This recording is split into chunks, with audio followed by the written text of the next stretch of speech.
People are feeling vulnerable and clueless right now, especially when it comes to the regulations of their own bank accounts.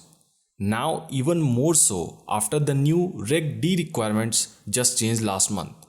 Lynette Zing addressed this issue and provided some detailed explanation of why she thinks so.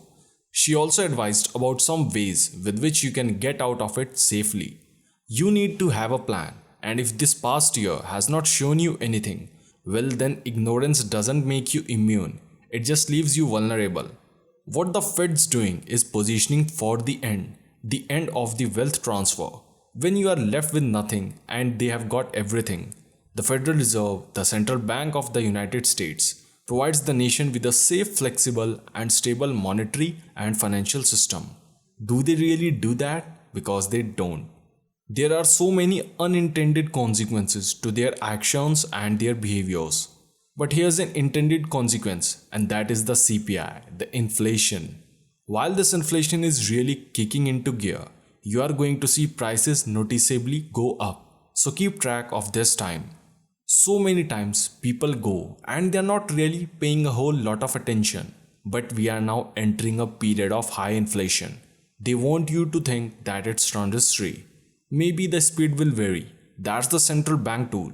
To control inflation is to control the rate and the speed. But this inflation is not transitory as per Lynette. Those prices do not come down now. Maybe some of them might come down a bit. But better be prepared for big inflation because it's going to be really noticeable and it's not going to be transitory. It could very well push us into hyperinflation. And you have got to keep in mind the only difference between inflation and hyperinflation is the speed of the inflation. At some point, all assets and all instruments go to their true fundamental intrinsic value, and the true value of any government currency that is based on inflation is zero. But there are other things that are zero as well. Even though they saw we have not hit that 2% target, well, now we are going to overshoot it, says Lynette.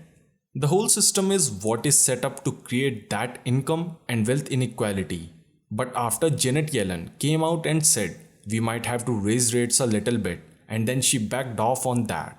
The Federal Reserve oversees banks and credit unions are required by federal law to have a certain amount of cash on hand, which is also called reserve requirements, to make sure that they have enough cash to cover their customers' demand for withdrawals. Now they have changed the reserve requirements of depository institutions. Additionally, what they have done went into effect on March 21st of 2021.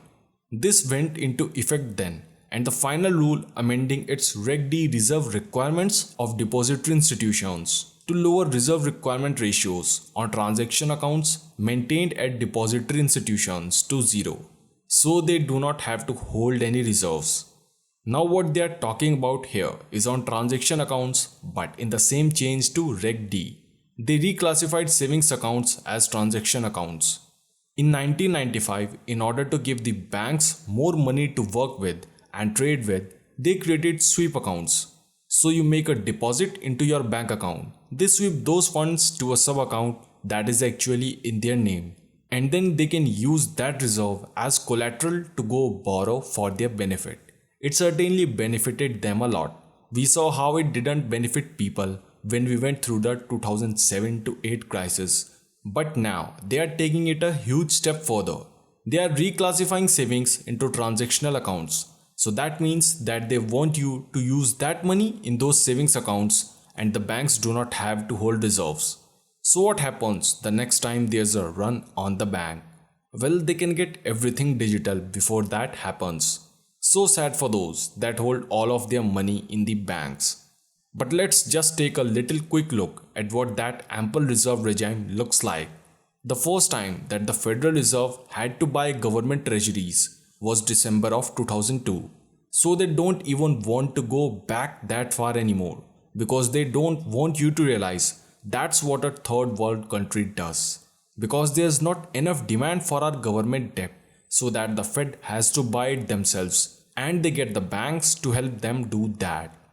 Lynette adds up that there are treasuries held by Federal Reserve banks, but it's the taxpayers and the depositors and the general public that are not too big to fail, and that are typically left on the hook because the ample reserve regime means creating unlimited fiat money.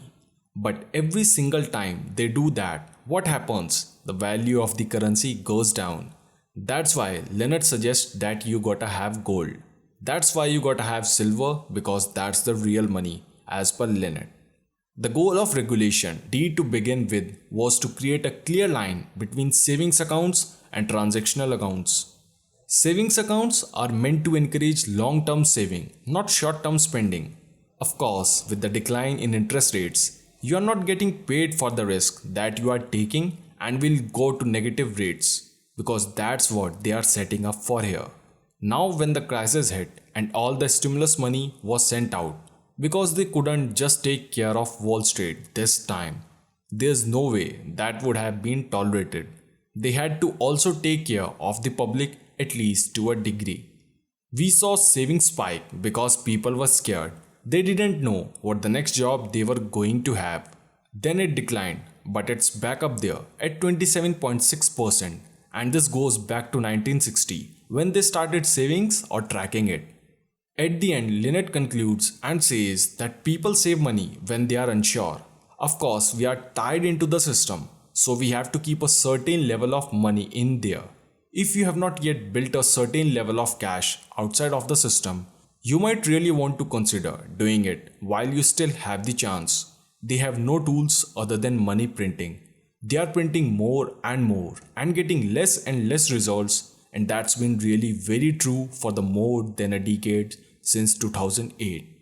So guys, let me know in the comment section below, what out of the system investment do you prefer the most, and also tell me the reason.